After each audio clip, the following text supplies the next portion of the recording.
Selamat siang para hamba Tuhan, selamat pagi yang di Indonesia.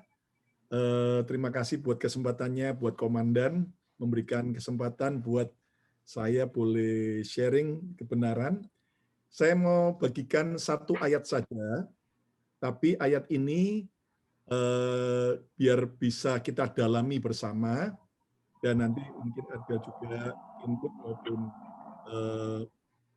sharing dari teman-teman dari ayat ini. Dan ayat ini cukup kontroversial karena menjadi ayat yang juga sebenarnya diperdebatkan, tapi mari kita lihat ya di dalam Lukas 11 ayat 42. Lukas 11 ayat 42, Tuhan Yesus berkata, "Tetapi celakalah kamu, hai orang-orang Farisi, sebab kamu membayar persepuluhan dari selasi, ingu, dan segala jenis sayuran, tetapi kamu mengabaikan keadilan dan kasih Allah. Yang satu harus dilakukan, dan yang lain jangan diabaikan." Nah, di situ dalam Living Bible Translation dikatakan, "You are careful to tithe even the smallest part of your income." Kamu, orang-orang Farisi, sangat perhatian dalam soal perpuluhan, bahkan sampai hal-hal terkecil dari income-nya. You complete forget about justice and the love of God. Tetapi kamu melupakan tentang keadilan dan kasih Tuhan. Lalu dikatakan, you should tithe. Kamu harus memberi perpuluhan. Yes, but you should not leave these other things undone. Tetapi kamu jangan meninggalkan yang lain, yaitu tentang keadilan dan kasih dalam hidupmu. Nah, kita tahu bahwa sampai hari ini ada banyak perdebatan tentang persepuluhan. Tapi saya siang ini tidak bicara tentang perpuluhan, tapi paling tidak ini ayat salah satu yang mendukung bahwa Tuhan Yesus sendiri di Perjanjian Baru, Tuhan berbicara tentang persepuluhan. Dan di sini tidak ada indikasi bahwa Tuhan Yesus menghentikan hukum persepuluhan. Tuhan Yesus tidak meniadakan hukum perpuluhan. Bahkan Tuhan Yesus tidak menentang hukum perpuluhan. Tetapi yang ditentang adalah orang-orang Farisi. Karena mereka memberi persepuluhan, tetapi mereka mengabaikan hidup dalam keadilan, hidup dalam kasih kepada Allah. Jadi di sini di Perjanjian Baru, Tuhan Yesus sendiri menegaskan bahwa kita harus memberikan persembahan persepuluhan, 10% daripada setiap berkat yang Tuhan tambahkan itu menjadi hak milik Tuhan yang kita harus kembalikan ke gereja lokal dimanapun kita digembalakan. Kenapa? Karena juga ada pertentangan bahwa ada yang berkata, oke, saya mau memberi perpuluhan, tapi saya mau berikan aja ke desa-desa, saya mau bagi-bagi sendiri. Nah, tapi paling tidak di ayat ini ditegaskan bahwa Tuhan Yesus tidak menghentikan perpuluhan, Tuhan Yesus juga tidak menentang perpuluhan, Tuhan Yesus juga tidak sampai membatalkan hukum perpuluhan. Tetapi yang ditentang, suara apa dia? Oke. Tetapi yang ditentang oleh Tuhan Yesus adalah sikap orang-orang Farisi yang ternyata mereka memberi perpuluhan, sementara mereka tidak hidup dalam keadilan dan tidak hidup dalam kasih. Jadi di sini Tuhan Yesus menjelaskan bahwa sifat Tuhan kita adalah Tuhan yang Maha Adil dan yang Maha Kasih. Dan keadilan dan kasih adalah dua karakter Tuhan kita yang tidak dapat dipisahkan. Dia Tuhan yang Maha Adil dan Dia Tuhan yang Maha Kasih. Dan kalau kita belajar bicara keadilan, itu bicara tentang ketegasan Tuhan. Tuhan kita Tuhan yang tegas. Sementara bicara tentang kasih Allah, bicara tentang kelembutan Tuhan. Jadi dari ayat ini sebenarnya Tuhan Yesus mengajar agar kita hidup dalam kelembutan dan dalam kasih. Dan kalau kita belajar bahwa karakter Bapa kita di surga itu seimbang antara lembut dan tegas. Contoh kita bisa belajar di Alkitab dari pribadi Yesus. Tuhan Yesus bisa marah, bahkan dia menentang tentang korupsi perdagangan yang ada di halaman Bait Suci di Yerusalem waktu itu, tetapi Tuhan Yesus yang sama bisa menangis bersama-sama dengan Marta dan Maria pada saat mereka kehilangan Lazarus yang mereka cintai. Tuhan Yesus tidak menghukum wanita yang kedapatan berzina. Tuhan Yesus tidak merajam batu. Tuhan Yesus mengampuni, dia menunjukkan kasih-Nya. Tetapi Tuhan Yesus yang sama juga tegas berkata kepada wanita itu, pergi dan jangan berbuat dosa lagi. Jadi kita lihat bahwa Tuhan Yesus sangat seimbang antara kelembutan dan ketegasan, antara keadilan dan juga kasih. Dan kalau kita baca di Perjanjian Lama, orang seringkali menyimpulkan bahwa Perjanjian Lama Tuhan begitu maha adil. Sementara di Perjanjian Baru, orang berkata itu adalah zaman kasih karunia, zaman anugerah. Dan kita mengerti bahwa Perjanjian Lama dan Perjanjian Baru tidak dapat dipisahkan, karena itu adalah sebuah keutuhan, kesempurnaan dari sifat Tuhan. Bahkan kita belajar bahwa Tuhan Yesus sendiri berkata dalam Matius 5, dia tidak meniadakan hukum Taurat, tapi dia menyempurnakan. Dan yang menarik, dalam Yohanes 1, nama Yesus disebut sebagai anugerah, kemurahan, dan kebenaran. The grace and the truth. Itu di Yohanes 1. Nah, ada pengajaran yang cuma menekankan tentang grace, tapi tidak mau bicara tentang the truth, kebenaran. Nah, sementara ada juga yang gereja yang sangat keras dalam soal the truth, kebenaran, tetapi kurang mengajarkan tentang grace, anugerah, keseimbangan. Nah, jadi ternyata kita belajar bahwa sifat Tuhan kita lembut tapi juga tegas. Dia Tuhan yang Maha Kasih, tapi juga Dia Tuhan yang merupakan api yang menghanguskan, sesuai dengan tulisan Paulus dalam kitab Ibrani. Nah, sebagai anak-anaknya, sebagai hamba-hamba Tuhan, kita perlu belajar, baik dalam pribadi kita, baik juga dalam keluarga kita, maupun juga dalam pelayanan kita, dan dalam komunitas kita, keseimbangan antara lembut dan tegas. Nah, jadi saya sharingkan siang ini temanya adalah lembut dan tegas. Apa sih ketegasan? Menurut saya ketegasan adalah berani menjalankan kebenaran sebagai sebuah harga mati. Berani menjalankan kebenaran sebagai sebuah harga mati. Apapun yang terjadi, yang namanya kebenaran tetap kebenaran. Tidak dapat dikompromikan. Sementara kelembutan bagi saya adalah kita bisa mengekspresikan kasih dan kepedulian kita, empati kita, cinta kita. Nah, saudara, kita harus belajar bisa lembut dan tegas. Dan keseimbangan ini memang tidak mudah ya.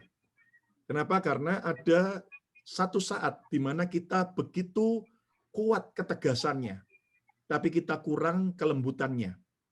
Sementara ada di sisi lain kita terlalu kuat kelembutannya, tapi tidak bisa tegas. Nah, kembali pada ayat dalam Lukas tadi, bahwa yang Tuhan Yesus tentang bukan soal perpuluhannya, tetapi yang Tuhan tentang adalah mereka orang-orang Farisi memberi perpuluhan, tapi tidak hidup dalam kelembutan dan dalam ketegasan. Dan kalau kita belajar di Alkitab, kita perlu belajar untuk lembut, tapi juga kita perlu belajar untuk bisa tegas. Nah, kesalahan Adam di Taman Eden adalah karena dia tidak tegas ketika Hawa, istrinya, digodai oleh ular untuk makan pohon buah durian. Rupanya ngantuk semua nih. Ya, buah pohon pengetahuan baik dan jahat. Ya, dan Adam juga tidak tegas ketika akhirnya Hawa menyodorkan buah itu untuk dimakan. Nah, saudara kita bisa bayangkan ya, seorang suami yang cuman lembutnya besar tapi nggak punya ketegasan, merusak, ya kan? Sementara kita juga lihat bahwa gara-gara Abraham tidak tegas menolak usulan istrinya Sarah untuk mengawini Hagar, maka hari ini di Timur Tengah keturunan Ishak dan Ismail ribut terus, ya kan? Gara-gara Abraham tidak tegas terhadap istrinya. Makanya kita para suami, ini terutama pria, kita Oh tidak ya, ya. Oke. Pak Aven minta tolong bisa di-mute, unmute Pak Aven. No. Pak Rene bisa Oke. unmute Pak Aven. Sudah. Ya. Baik. Nah, sementara kita juga lihat bahwa Yusuf, anak Yakub, terselamatkan gara-gara dia tegas menolak godaan daripada istri Potifar. Nah, sementara jujur kalau kita nih jadi Yusuf, ya apalagi Pak Rene, misalnya digoda, dirayu sama istri Potifar, ya kalau saya sih akan lari menjauh. Kalau Pak Rene bisa-bisa lari mendekat. Nggak bisa, Ya. Pak. Karena istrinya Potifar itu adiknya istri saya. Oh, nggak ada dosa tidak mengenal hubungan antara ipar dan sebagainya, Pak. Iya kan? Nah, sementara kita belajar juga Ananias dan Safira dalam Kisah Rasul, mereka mau mempersembahkan korban, tapi mereka ternyata sudah buat nasar. Berapapun harga tanah yang mereka jual, seluruhnya untuk Tuhan. Tapi rupanya setelah laku dengan harga tinggi, maka mereka sayang. Entah siapa yang pertama kali mengusulkan untuk menahan uang itu sebagian. Entah sang suami, Ananias, atau Sarina, istrinya. Ya kan? Nah, tapi gara-gara ada saran yang bertentangan dengan apa yang mereka sudah nasarkan, maka mereka sepakat suami istri untuk mendustai Tuhan. Dan akibatnya mereka mati. Nah, jadi saya melihat begini, Bapak Ibu, bahwa orang Kristen itu seringkali bukan kurang baik. Saya yakin orang Kristen itu sangat baik. Ya, terutama Pak Rene begitu baik karena habis ini kita semua dikasih ikan cupang. Tapi orang Kristen itu ternyata seringkali kurang bisa tegas. Ya. Nah, contohnya adalah saya mempelajari dari kehidupan banyak orang percaya. Ada orang terjerat dalam soal kesulitan ekonomi. Itu bukan karena kurangnya income mereka. Ada yang mengeluh, aduh pastor, saya dulu di Indonesia gaji cuma 5 juta bisa hidup. Sekarang di Amerika gaji suami istri kerja bisa-bisa 5.000, 6.000, tapi tetap nggak cukup. Nah, rupanya, saudara-saudara, bukan karena mereka kurang income, tapi karena mereka ternyata tidak hidup dalam keseimbangan antara lembut dan tegas. Tegas termasuk harus bisa tegas dalam soal apakah kita mau membeli sesuatu yang merupakan hanya keinginan kita, padahal bukan kebutuhan kita. Ya. Nah, bahkan yang tadi kita sempat bahas di awal sebelum mulai, hebohnya investasi bodong yang di New York ini, dan ternyata korbannya cukup banyak ya. Dan ditaksir itu lebih dari 50 juta US dollar. Kakak adik orang Indonesia pelakunya. Ya, masih muda. Tadi katanya yang adiknya itu dulu jemaatnya Pak Rene, yang kakaknya dulu jemaatnya Pastor Heng ya. Jadi seandainya ada korban yang tidak berhasil menangkap pelakunya, saya bilang aja kalau itu tangkap pendetanya aja. Ampun. Ya, bayangin saudara-saudara, itu wah, saya melihat juga gara-gara kurang tegas. Akhirnya kan karena greedy. Nah, orang yang serakah itu pasti akhirnya menjadi korban daripada para penipu. Nah, sekali lagi kita tidak dilarang untuk investasi. Karena Pengkhotbah 11 sendiri berkata, invest what you have. Investasikan apa yang kita miliki. Tapi kalau kita tidak tegas dengan sebuah tawaran investasi yang tidak masuk akal, masa 3 bulan investasi 10.000, pasti akan dapat 5.600, 56%. Kan nggak masuk akal. Tapi sedihnya banyak korbannya orang Kristen malah. Yang ternyata malah gara-gara tidak tegas, jadi seperti itu. Lalu juga ada orang jatuh bangun terus dalam dosa. Bukan karena dia kurang baik, bukan karena kurang doa, bukan karena dia kurang memberi perpuluhan, tapi karena dia kurang tegas terhadap pergaulannya, terhadap godaan, terhadap hasutan teman-temannya yang tidak benar. Lalu juga saya juga melihat ada orang kesulitan keuangan terus. Kenapa? Karena dia tidak tegas terhadap orang yang mau minta utang kepada dia, terhadap rengekan keluarganya di Indonesia yang selalu berkata bahwa tolong kirim uang karena ini. Ya dipikir di Amerika setiap kita punya pohon dolar di belakang rumah. Sementara yang di Indonesia, wah pokoknya minta dikirimin. Nah, kalau kita tidak tegas terhadap diri kita, terhadap keluarga kita, terhadap orang lain, maka jelas akan menimbulkan banyak kerugian. Tapi ada orang yang ketegasannya luar biasa, tapi kurang lembutnya. Ya, seperti Pak Rene juga itu, ya kan? Ya. Nah, sementara kalau sampai kita belajar bahwa ada 4 tipe manusia. Ada orang yang tinggi ketegasannya, tapi rendah kelembutannya. Waduh, pokoknya dia begitu tegas, tapi kelembutannya nggak ada, kurang sekali. Itu merah itu, Pak. Merah, Pak. Pemberontakan. Akan tercipta anak-anak yang berontak.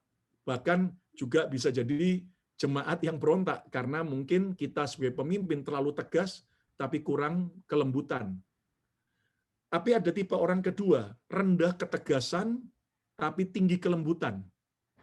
Ya, orangnya lembut sekali, pokoknya baik sekali, tapi nggak bisa tegas. Maka hasilnya akan menciptakan orang-orang yang manja. Kalau dia seorang suami, maka istrinya akan manja. Kalau istri, maka suaminya, kalau orang tua, anak-anaknya akan manja. Kalau pemimpin, maka yang dipimpinnya akan melunjak semua. Kalau cuman tinggi kelembutan tapi rendah ketegasan. Yang ketiga ada orang tipenya rendah ketegasan tapi rendah juga kelembutannya. Istilahnya cuek, ya. Biar anak mau pulang malam dia cuek aja. Anak pulang pagi dia cuek. Anak nggak pulang dia juga cuek, ya kan. Nah, ini jelas menghasilkan orang-orang yang gampangan dan semaunya sendiri. Ya. Dan kalau kita dalam kepemimpinan rendah ketegasan dan rendah kelembutan, juga orang yang kita pimpin akan seenaknya sendiri. Lalu yang keempat, ada tipe orang yang keempat dan kita harus belajar seperti ini. Tinggi ketegasan tapi juga tinggi kelembutan. Ya, seimbang seperti Yesus. Dan hasilnya adalah orang-orang hebat. Orang-orang yang luar biasa. Nah, jadi mari kita belajar menyeimbangkan, karena terkadang di satu saat kita begitu tinggi kelembutannya, tapi ketegasannya kurang. Di satu saat kita terlalu tinggi ketegasan, tapi kurang kelembutannya. Di satu saat kita bisa tegas terhadap orang lain, tapi terhadap keluarga kita sendiri kita nggak bisa tegas. Di satu saat mungkin sebaliknya, kita terhadap keluarga begitu tegas, tapi terhadap orang lain kita terlalu soft, tidak berani tegas. Ada kalanya terhadap orang lain kita terlalu tegas, tapi kita tidak bisa tegas dengan diri kita sendiri. Nah, saya ingat ada seorang teman yang selalu berkata bahwa saya melatih diri saya tiap hari untuk keras dengan diri sendiri. Saya tanya kenapa? Karena kalau saya tidak keras dengan diri saya sendiri, maka jelas saya akan sudah lama jatuh dengan berbagai godaan. Sudah lama tinggal dalam zona nyaman. Jadi dia berkata, saya melatih diri saya tiap hari untuk keras terhadap diri saya sendiri. Dan contohnya adalah untuk kita bisa disiplin dalam soal waktu saja. Kalau kita tidak belajar keras dengan diri kita sendiri, jelas kita akan mengalami kerugian. Nah, tegas tanpa kelembutan, hasilnya adalah arogan dan emosional. Ya, tegas tanpa kelembutan hasilnya akan jadi arogan, sombong, dan emosional, suka marah-marah. Sebaliknya, lembut tanpa ketegasan akan jadi pelin-pelan, kompromi, bahkan merusak. Ya, pemimpin atau suami yang tidak tegas itu akan jadi pelin-pelan, membingungkan, kompromi, dan merusak. Pemimpin yang cuman tinggi kelembutannya tapi nggak bisa tegas, juga akan membingungkan orang-orang yang dipimpin. Dan kita harus belajar tegas tapi bukan kasar. Kita harus belajar tegas tapi bukan pemarah. Kita harus belajar lembut tapi bukan lemah dan bukan konfrontasi. Nah, saya akan tutup dengan sebuah kisah nyata bahwa kalau kita bisa seimbang antara lembut dan tegas, itu akan menghasilkan hal-hal yang hebat. Contoh ini prinsip bukan hanya bisa terjadi di dalam dunia rohani ya, tapi termasuk dalam kepemimpinan bangsa. Saudara, hari ini kita mengenal bahwa China, negara China, termasuk negara yang kekuatan ekonominya nomor 2 terkuat di dunia. Bahkan mungkin sudah terkuat, sudah mengalahkan Amerika. Dan kalau kita pergi ke Shanghai, China, ke Beijing, ke Guangzhou, ke Shenzhen, kita akan kagum sekali. Terutama waktu saya ke Shanghai 2 tahun yang lalu sebelum pandemi, saya begitu kaget. Manhattan, New York, maaf kata, sudah tertinggal jauh. Tertinggal jauh dengan Shanghai. Yang namanya baik teknologi, baik itu juga gedung pencakar langit, baik soal semuanya sudah banyak ketinggal jauh. Ya, bahkan kereta cepat itu sekarang China yang terbaik. Amerika udah cuman bangga dengan Amtrak-nya ya. Sementara Jokowi membangun dari Jakarta Bandung katanya mau selesai tahun depan. Itu akan jadi cuma 45 menit kalau tidak salah. Dengan kereta cepat. Dan sewaktu saya naik kereta cepat di China itu saya kaget. Begitu smooth sekali jalannya. Dan itu bisa lebih cepat. Dan saya lihat dari itunya sampai 250 km per hour. Wow, cepat dan tidak goyang. Saya taruh uang quarter itu di jendela kaca, nggak jatuh sama sekali. Air itu saya taruh juga nggak goyang sama sekali. Dan ternyata saya tanya sama mahasiswa yang mengantar saya sebagai tour guide-nya, saya tanya, kok bisa begini? Oh ya, ini karena begitu kecepatan tertentu, dia akan naik ngambang di atasnya rel, dan pakai tenaga magnet, bergeraknya cepat. Saya tanya, aman enggak ini? Jangan sampai nyelonong aja, keluar dari jalur. Oh aman, memang sudah diuji. Makanya saya bilang, waduh hebat banget, relnya kok nggak goyang sama sekali. Padahal di Indonesia atau di Amerika, rel kereta api itu kan mesti goyang-goyang, sehebat apapun dibangunnya. Tapi ternyata tidak goyang karena sudah ngambang di atas daripada medan magnet itu. Nah, apa yang membuat China, yang walaupun sampai hari ini negara komunis, tapi bisa maju, bisa berkembang. Ya, tentunya kita tidak bicara politiknya ya. Tapi paling tidak kita tahu bahwa perubahan China yang kita tahu tahun 30-an, 40-an dikenal sebagai negara miskin, melarat, tapi hari ini menjadi negara yang kuat, maju, ternyata tidak lepas dari pemimpinnya yang bernama Deng Xiaoping. Ya, Deng Xiaoping ini ternyata mengubah banyak revolusi yang ada di China, di mana sebelumnya Mao Zedong dengan gaya komunis sosialis seperti Uni Soviet, seperti Korea Utara yang sampai hari ini tetap melarat, bahkan Soviet akhirnya pecah. Sementara China ketika dipimpin oleh Deng Xiaoping, dia sudah berpikir, kalau kita terus berkiblat kepada Soviet, kita China tetap akan menjadi negara komunis yang miskin dan melarat. Akhirnya ternyata si Deng Xiaoping itu waktu dia sekolah, dia sempat minta orang tuanya, karena orang tuanya juga orang mampu, dia sekolah di Prancis. Jadi dia berkata, saya mau belajar dari Barat. Dan ilmu yang ditimba di Prancis itu juga membuat bekal buat Deng Xiaoping. Sampai akhirnya ketika dia menjadi pemimpin di China, maka dia sempat beberapa saat tinggal di New York dan di beberapa kota lain di Amerika. Bukan kunjungan kenegaraan, tapi dia khusus belajar dari Amerika. Dia keliling ke banyak kota. Dan waktu dia kembali ke China, dia mulai kumpulkan kabinetnya, dan dia kemudian mulai campaign ke setiap negara, kota-kota di China yang miskin. Kita harus berubah, kita harus belajar dari negara barat. Dan kita pertama untuk bisa maju, kita harus bisa membangun infrastruktur, baik itu airport, pelabuhan, lalu juga jalan tol, jalan-jalan penghubung antar kota, antar provinsi di China, dan juga termasuk pusat pendidikan terbaik. Dan waktu itu China ternyata tidak punya dana pemerintahnya untuk membangun infrastruktur. Akhirnya Deng Xiaoping dengan tegas menetapkan pajak diperbesar. Rakyat sempat protes, tapi dia berkata, percayalah bahwa pajak ini tidak kami korupsi, tapi kami gunakan untuk membangun infrastruktur yang diperlukan, untuk membuat negara kita makmur. Dan percayalah, sekarang kita ikat pinggang, tapi nanti anak cucu kalian beberapa puluh tahun ke depan akan menikmati hasilnya. Dan ternyata dengan ketegasan yang Deng Xiaoping lakukan dalam kepemimpinan di China, akhirnya kita tahu hari ini hasilnya. Bahkan ketika Deng Xiaoping melihat kemakmuran China mulai tercipta, maka sesuai dengan janjinya, dia tidak hanya tegas, tapi juga dia lembut. Dia naikkan gaji daripada pegawai negeri lebih dari 400%, dinaikkan. Jadi kita melihat bahwa pemimpin yang seimbang antara lembut dan tegas, seperti Deng Xiaoping, telah mengubah sebuah negara dari negara yang miskin, sekarang menjadi negara komunis yang kapitalis.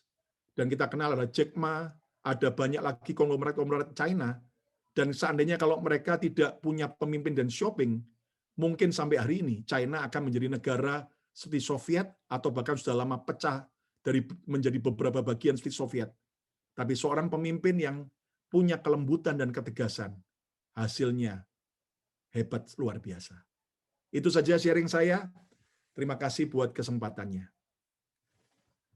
Thank you, Pak Lukas. Ada masukan dari bisnismen yang ada di Jogja?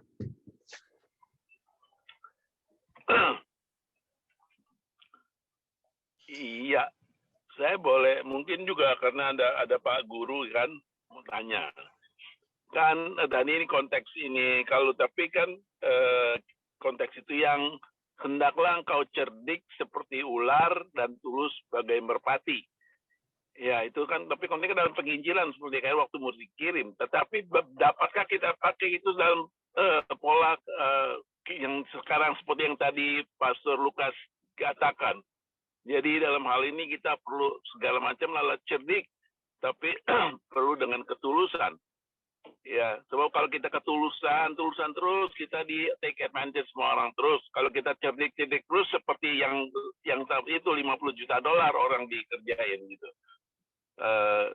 Bisa nggak itu saya pakai seperti itu, Pastor Lukas atau Pastor Sutoyo?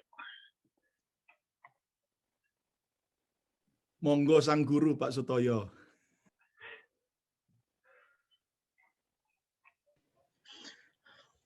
Mungkin saya melengkapi dari Pak Lukas saja, tapi menyangkut mengenai cerdik tulus itu, Pak.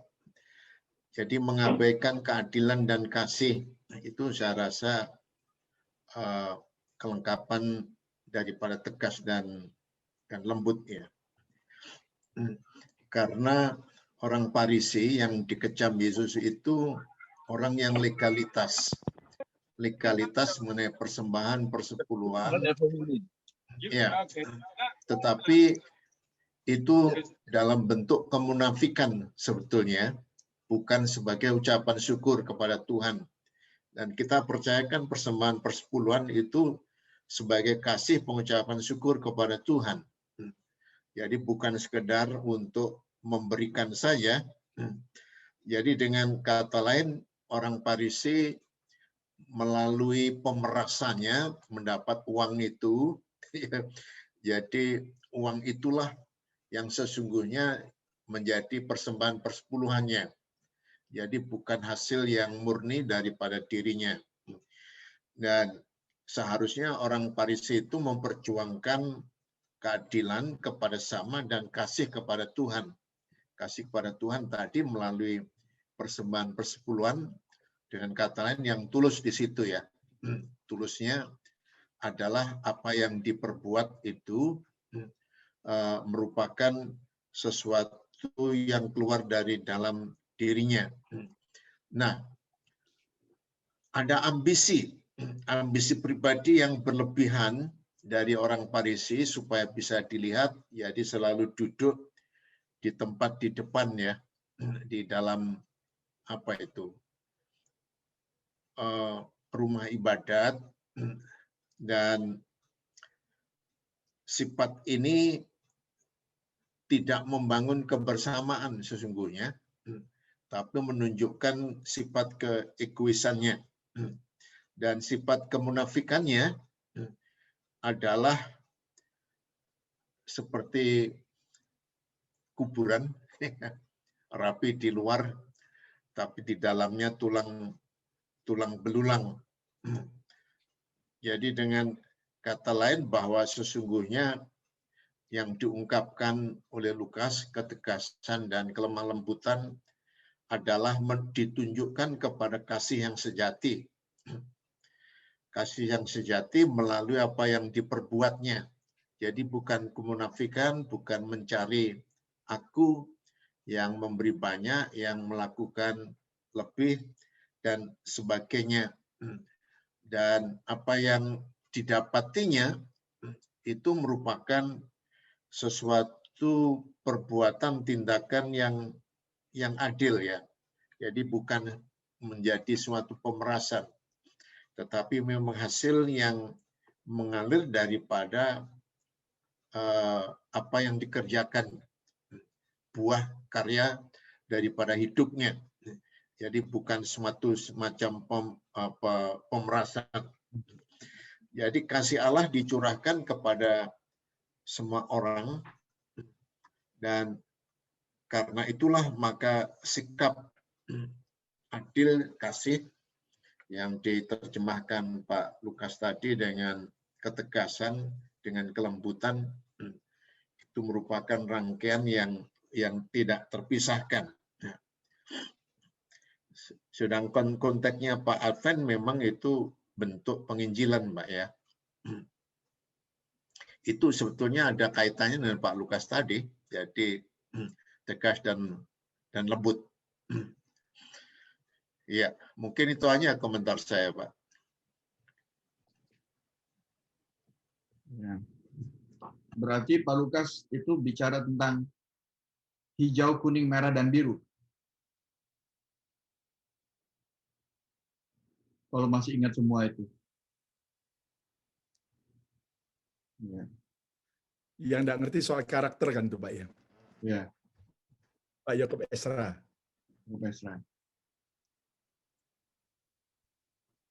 Pak Teni ada masukan Pak? Bapak-bapak kalau boleh saya tanya ini. Oh ya, Pak Beni. Malah tanya ini Pak Rene. Jadi diskusi hari-hari ini kita melihat banyak para pengusaha-pengusaha yang sudah mungkin direktur handal, manajer yang handal, mulai dikasih kepercayaan Tuhan untuk mengelola gereja-gereja. Dan oleh kemurahan Tuhan mungkin setelah mereka memiliki pengalaman yang luar biasa, akhirnya berhasil ya untuk mengelola gereja lebih baik. Nah, dulu kita punya istilah begini, ya mengelola gereja sama perusahaan kan beda. Nah, tapi mereka bilang, loh justru karena untuk Tuhan, untuk kita cari uang aja, kita sungguh-sungguh harus yang straight to the point, yang keras, yang disiplin, galak. Apalagi untuk gereja, kita harus lebih baik lagi. Untuk dunia aja lebih baik lagi gitu. Nah, jadi ada dilema antara di gereja ini menggembalakan, memuridkan, atau manajemen kita seperti perusahaan, straight to the point. Kalau enggak ya dipecat, kalau enggak ya sudah gitu. Kan perusahaan kan begitu gitu loh. Jadi kalau dibilang kan nggak sama gereja sama perusahaan loh. Justru karena untuk Tuhan harus lebih bagus dari perusahaan, tapi banyak hal sistem-sistem perusahaan yang kayaknya terlalu tegas yang Pak Lukas sampaikan tadi, otoriternya terlalu kuat gitu loh, penggembalaannya dan pemuridannya kurang gitu. Jadi menyikapi hal itu mungkin Pak Lukas ada jurus-jurus tertentu yang bisa di-share-kan. Thank you, Pak. Ya, kita semua masih belajar ya, bahwa memang keseimbangan itu perlu dibangun. Jadi sebetulnya seperti yang Pak Beni tadi sampaikan, bahwa ada gereja yang menekankan soal kasih, lebih tinggi kasihnya, tapi rendah ketegasannya. Sementara ada yang dengan cara profesional, tinggi ketegasannya, tapi seolah-olah kemudian dihakimi rendah kelembutannya. Nah, menurut saya, ya tiap gereja tentunya kepemimpinannya beda-beda. Kita nggak bisa menghakimi, kita harus menghormati, karena style para pemimpin juga beda, kekuatannya juga beda. Tapi yang saya mengenal, ada beberapa rekan hamba Tuhan ya di Indonesia, ya saya sebut aja namanya karena sebagai pembelajaran kita, Dr. Yanto, beliau Gembala CK7 di bawah Pastor Niko di Jakarta, dan unik sekali beliau ini karena dia dokter yang masih aktif sampai hari ini di Siloam, Jakarta, Kebonjeruk. Dia juga gembala bukan cuma satu gereja, tapi beberapa puluh gereja di dalam lingkaran CK7, ya, CK itu cabang 7 daripada Pak Niko, dan tiap cabang-cabang itu sebagian itu maju sekali. Seperti yang di PRJ itu satu kali kebaktian sudah 5.000 orang lebih, ya sebelum pandemi ya. Tentunya sekarang pun masih online, dan itu satu hari bisa 4 kali ibadah. Dan belum lagi cabang yang lain di Interkon dan sebagainya. Nah, saya sempat belajar banyak dari Dr. Yanto, karena beliau dikenal sangat profesional dalam soal kepemimpinan, dan disiplin sekali, bahkan sampai semua full-timer dan semua part-timernya, kalau nggak ikut dalam doa fajar yang ditetapkan tiap hari apa ya, kalau nggak salah Senin sampai hari apa gitu ya, itu akan tidak diperbolehkan melayani. Pokoknya begitu tegas. Bahkan sampai kalau sampai ada kasus yang terjadi akan diskorsing, bahkan sampai ada yang dipecat. Nah, memang saya melihat akhirnya ketika disiplin itu diterapkan, otomatis ada orang-orang yang tidak terlalu suka dengan hal disiplin, itu yang akan mental. Sementara orang-orang yang suka dengan hal yang disiplin dan profesional, itu mereka akan betul-betul justru exciting. Karena jam ibadah pun, kalau saya diberi kesempatan melayani di sana, khotbah pun itu lewat 1 menit aja nggak boleh. Jadi selalu dievaluasi.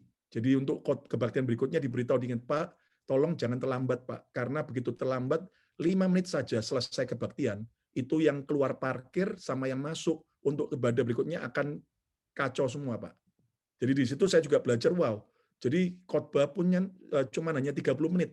Jadi saya harus pandai-pandai mengatur waktu dan sebagainya. Nah, tapi yang akhirnya yang ajaib, gerejanya justru maju berkembang. Dan orang-orang yang akhirnya bertahan adalah orang-orang yang suka dengan profesionalisme dan juga disiplin. Sementara orang-orang yang tidak terlalu suka dengan hal itu, ya mental. Nah, sementara akhirnya Dr. Yanto juga diberi banyak masukan untuk menambah kelembutannya. Dan akhirnya saya ngobrol banyak, dia memberikan sebuah solusi gini, saya memang orang yang disiplin, Pak. Namanya saya seorang yang juga mau profesional. Bahkan Anda bisa bayangkan pemimpin pujian pun itu dari belakang di awal-awal ya. Tim mereka itu, Dr. Yanto itu sampai ngetik sendiri di layar belakang yang hanya bisa dilihat oleh tim yang di panggung ya. Kurang senyum. Bayangin, harus tambah senyum. Yang singer yang nomor itu kurang senyum. Atau ini gayanya terlalu kaku. Bayangin sudah, sampai seprofesional itu mereka betul-betul atur. Tapi akhirnya konsekuensinya untuk menyeimbangkan kelembutannya, dokter memberikan apresiasi. Dan apresiasinya itu dia bilang gila-gilaan.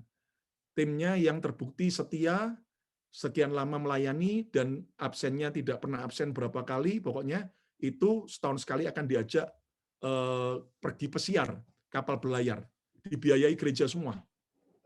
Jadi dia minta izin Pak Niko untuk membuat budget untuk memberi apresiasi. Bahkan tim full-timernya dibelikan apartemen, gereja yang beli, tapi mereka boleh pakai selama mereka melayani. Tapi tetap punya daripada gereja. Nah kayak begitu, hal-hal yang itu. Ya, jadi kembali pada pertanyaan Pak Beni tadi, tergantung kita para pemimpinnya menurut saya Pak Beni. Apakah kita mau hanya seperti yang sekarang ini, atau kita mau upgrade pelayanan kita. Dan memang pasti kita tidak akan bisa menyenangkan semua orang. Karena ada orang yang justru disuruh disiplin, datang tidak boleh terlambat, malah dia nggak suka. Tapi ada orang justru meninggalkan satu gereja, itu gara-gara selalu mulainya terlambat. Gereja itu mulainya selalu terlambat. Jadi dia datangnya on time, gerejanya itu terlambat. Akhirnya dia cerita sama saya nggak betah Pak, saya nggak mau gereja yang nggak disiplin. Saya akhirnya keluar, pindah gereja lain. Nah, jadi kita tahu bahwa kita akan attract orang sesuai dengan yang kita value yang kita terapkan. Ya, sekarang contoh aja ini sekuler ya. Antara Walmart dengan Target sama-sama jualnya barangnya produknya sama tapi kualitasnya beda. Nah, otomatis attract orangnya pun juga beda. Sementara yang di Target harga lebih mahal, pelayanan lebih rapi dibanding Walmart, harga murah tapi kemudian kualitas juga kurang bagus. Nah, orang yang ke Walmart dengan orang yang ke Target akhirnya ya bukan membedakan soal ekonomi ya, tapi akan attract berbeda. Jadi menurut saya pilihan kita Pak Beni sebagai pemimpin, apakah kita mau meninggikan hanya kelembutan tanpa ketegasan atau hanya ketegasan atau kelembutan. Nah, saran saya sih seimbang sih antara kelembutan dan ketegasan. Itu aja sih Pak Beni masukannya. Mantap Pak Lukas, terima kasih. Ini boleh di-share nih bahannya nih, PPNP-nya.